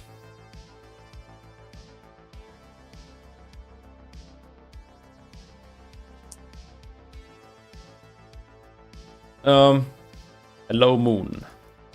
But I'm pretty sure that the moon doesn't affect my images currently. I mean, it will affect the images, but not much. Not much. And yeah, I can't wait to have all the images done. To finish the full resolution image. But I'm actually a bit worried about the stitching of the images. That will be a horror. I mean, I have 90 panels to stitch. That alone can take some time in APP, but it's fairly quick when you have just 90 panels. But I will do luminance, RGB, H-alpha, and O3. So I have to take this times 6. Then I have 540 images to stitch in APP. And I'm pretty sure this will take,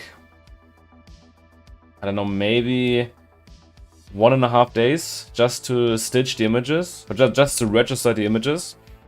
And then to process all the images will take another at least 1 day per image, I would say.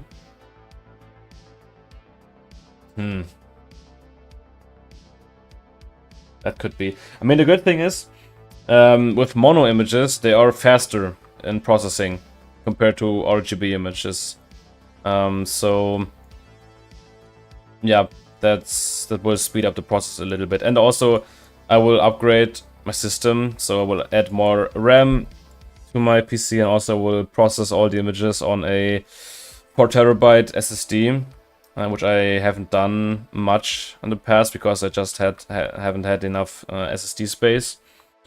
And this will greatly speed up the process.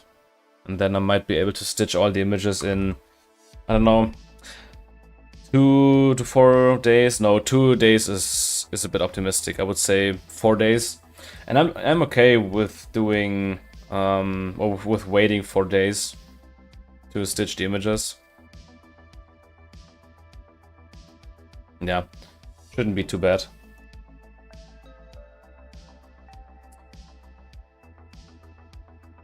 Shouldn't be too bad.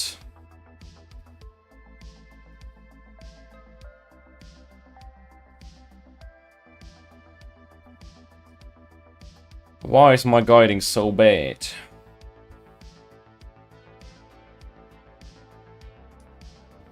But yeah, I don't care. I don't care.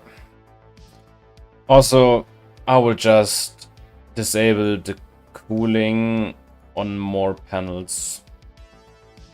Because I think the camera will reach -10 in, I don't know, 1 hour maybe. So let's disable it on more panels, just to save time.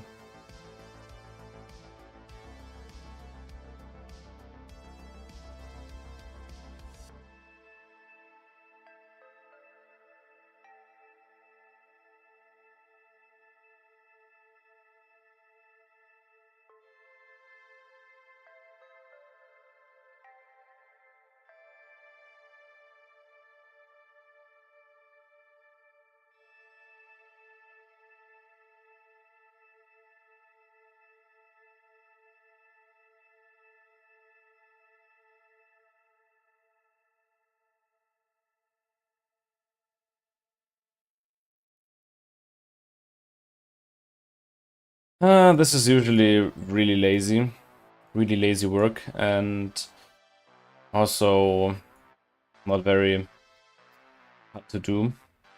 I mean, I think there are some ways to do it. I think, or I wish I could just, I don't know, do a batch processing, where I could just in Nina, like when I just could scroll up and do like a search, like in here, search for like cool camera, And then I can see, okay, I have cool camera in, I don't know, in all sequences here, and then I could just set this parameter in all sequences. That would be nice.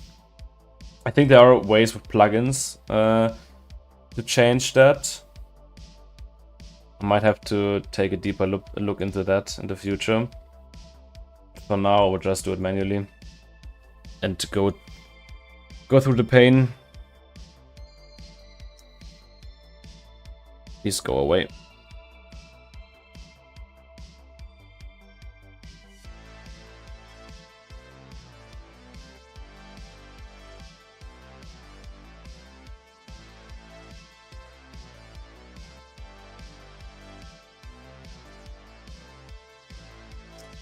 I will do this until panel 30.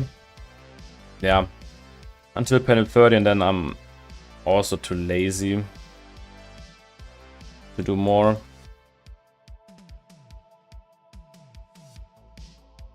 And then I'm just too lazy.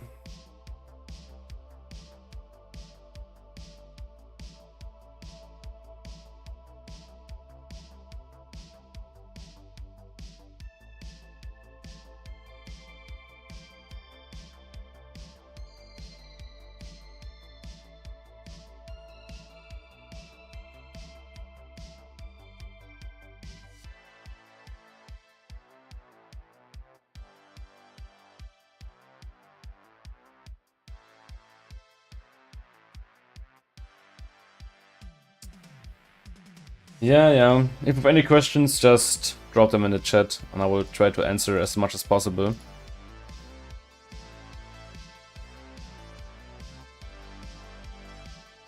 But yeah, I think we are already getting close to the end of the stream because there's not much to do now. The sequence is running. I'm also getting a little bit tired again.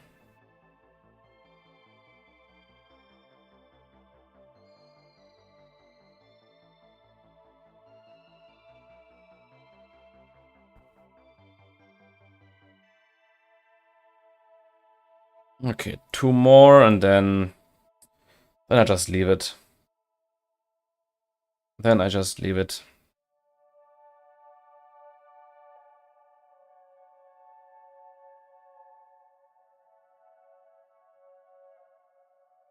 When is the CSGO stream? I'm actually not playing CSGO anymore because I don't know. A few years back I was like the hardcore gamer. I played like different games like all day. I don't know what it is. I lost interest in playing video games because I don't know, I got lazy. I think laziness is one thing. Because all the games I want to play at a pretty high level. Or like I want to, let's say try hard is the term for that. I want to try hard as possible. And for that you need time and you also need to have fun in the game. And I don't know, CSGO is fun when you play it with friends, but when I see it in myself when I don't want to play a game alone, when I'm not like, okay, I'm now here on my PC, I'm alone, and if I don't want to start up the game and just do something, or if I don't even want to, like, from myself, want to search for, like, streams on Twitch or YouTube or videos, something like that on that game, I don't know, I just lose interest in the game. A hardcore gamer or hardcore astrophotographer? No in between, that's right. That's right. And yeah, it's weird to say that, but also I'm too lazy. I mean, I'm 21, but I'm already too lazy to just try hard. I don't know.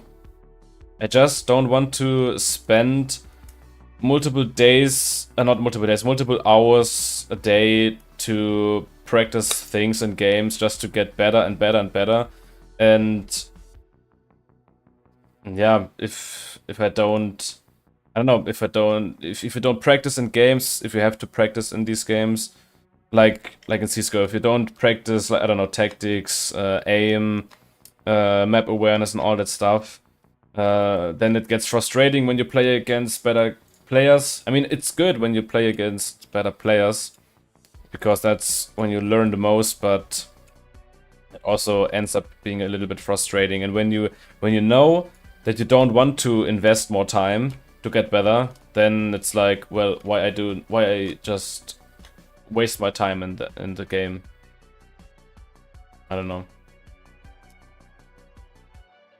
I don't know. That's so weird. My guiding is very good.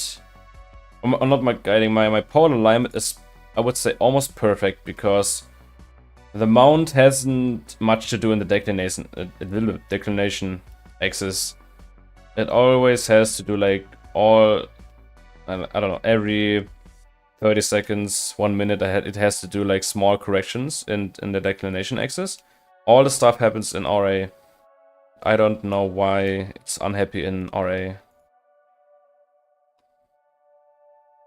I mean, with my setup and my telescope, when I stay below a stable 1.5 arc seconds error, I will get sharp stars every time. So I stopped complaining about bad guiding a few years back. I'm not interested in the best guiding. If my mount tracks well below 1 arc seconds with this wide field setup, I'm more than happy.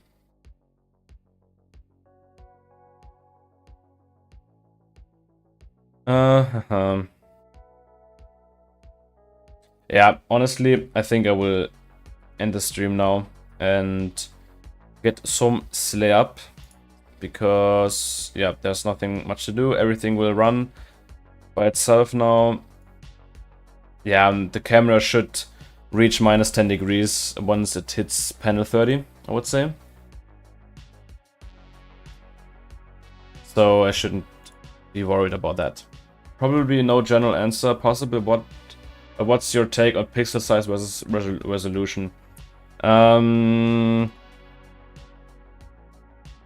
mean, you should aim to have a good resolution, but sometimes it's just not possible. I mean, when you're shooting with a wide-angle lens and a normal camera, you will always be undersampled. There's no way that you get good sampling or good resolution in terms of sampling with your images. This term or this topic starts to get interesting when you reach, I would say, like 400 millimeters, because at about 400 millimeters you can get a good sampling with your camera and lens or telescope combination. And I mean, with the 268M and 412 millimeters, I'm at about 2.2 arc seconds. Plate solving will answer that question for me. Oh no, 1.87 arc seconds per pixel, which is just in the threshold, I think, of having a good enough sampling. When we zoom in, the stars are round-ish, but still some stars are very blocky. So in my case, I would drizzle. I mean, I always do drizzle when I do single shots, but for like this mosaic, I will never do drizzling, because then I will end up with like a with an image that has like, I don't know, 10 gigapixels, which is first not possible to edit, secondly not even possible to stitch with most programs. And yeah, with drizzling, I'm at about 1 arc second per pixel resolution, or 1.2, 1.1, around that, so I get nice round stars. And that's what I want. And I'm not too obsessed about having the perfect pixel size matching with your telescope, because if you're so picky about that, then maybe you're just yeah,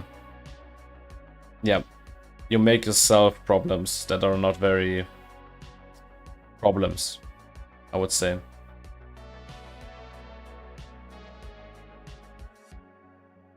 .4 degrees, and it slowly goes down.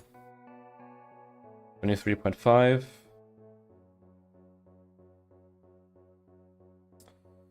Yeah, thumbs up. I mean, with my new setup, that might be a bad thing, but it's also a good thing. Where is it? Astronomy tools. Calculators. I want to have the CCD calculator. My new camera has a pixel size of exactly 6 at 412 millimeters. So I have a resolution of 3 arc seconds per pixel, which will be on the blocky side. But when I drizzle this, I will have, I don't know, maybe, let's say 1.5 arc seconds per pixel, which is good enough. Let's see what I have with this.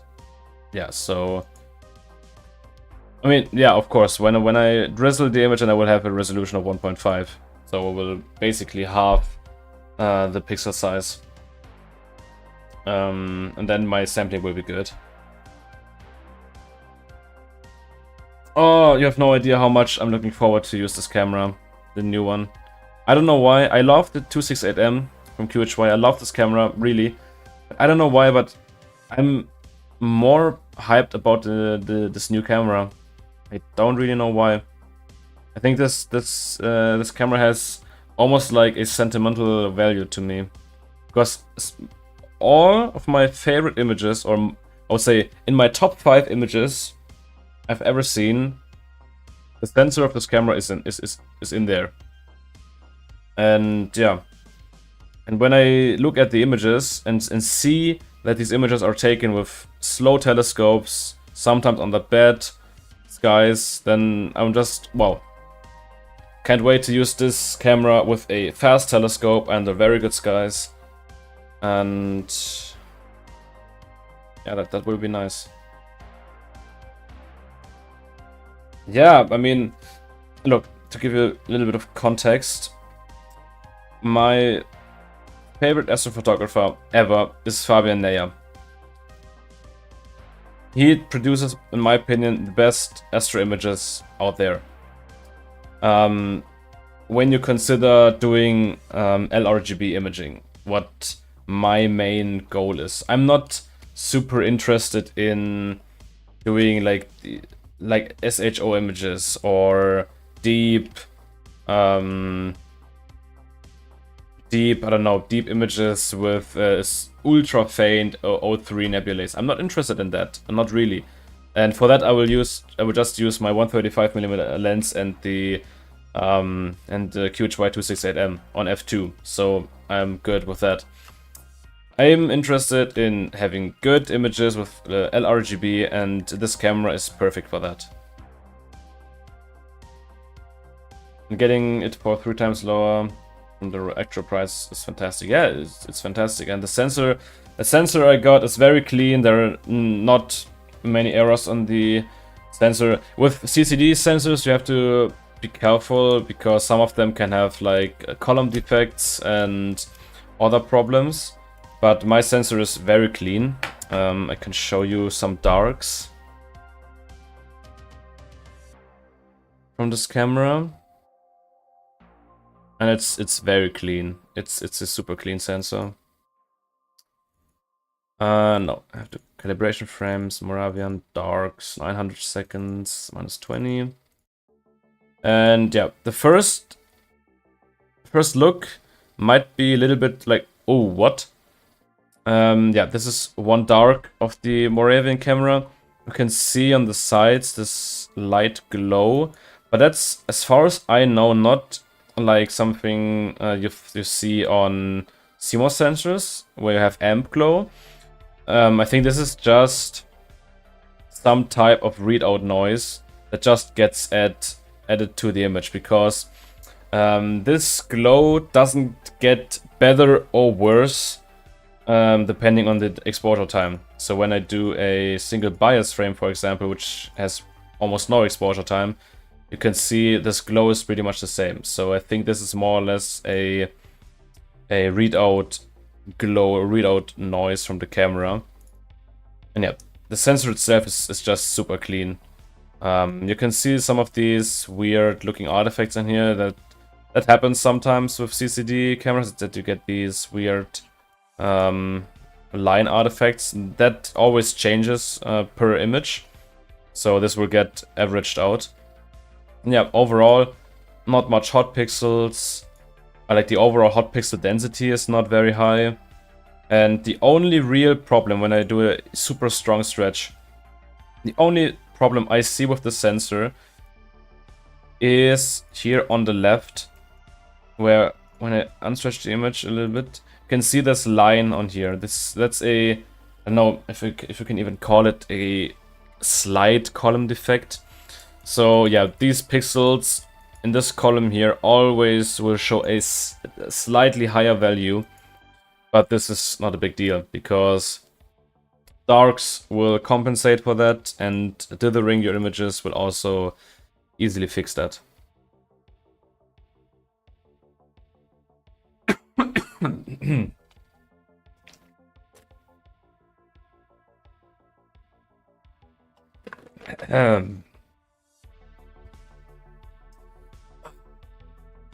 It's warm in my room. That's a bit annoying.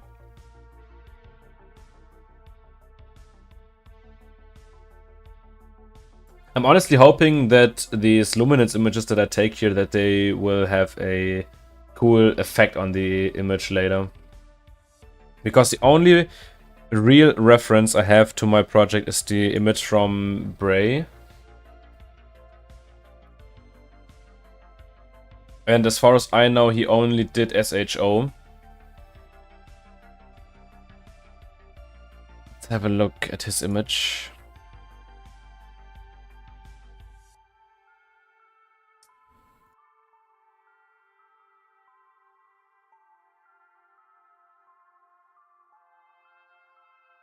Yeah, I think as far as I know, this is only SHO.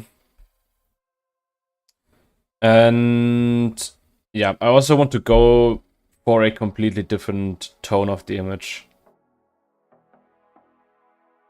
But yeah, the good thing is I got pretty much the same details already. When I compare my H-alpha image to his H-alpha data, it looks pretty much identical. And yeah, I want to get a more natural approach to the image with RGB stars, maybe some more dusty details with luminance. Yeah, that will be interesting to get. Alright, so I think I will end the stream now. Oh, we are at the Crescent Nebula image now, as you can see here. Or Crescent Nebula panel, I would call it. Or I should call it like that. Yeah, let's have a little double check on here. All-sky camera. Well, the camera here looks good. Let's look at the all-sky camera. Also looks good. I see no clouds. SQM is already getting higher for 21.25. Not too bad. Let's also have a double check on the cloud radar here. Man, it's pretty much clear everywhere. Can this be? That's clear. It's even clear at home. Oh, we have some slight high clouds maybe. But yeah, Spain is clear and will stay clear. Alright. With all that said and discussed, I really hope that the camera reaches minus 10 degrees when it hits the 30th panel. But I think so. Won't be a big deal. Alright, so yeah, everything is set here. I can close this window. I can close APP. I can close this. I can close this. I can close this.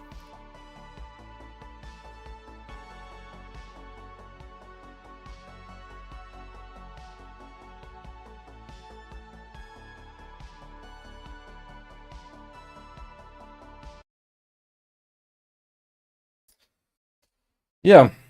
Yeah, clear skies tomorrow. Gonna put your 135 to good use. I hope so. And yeah, have a good night, guys.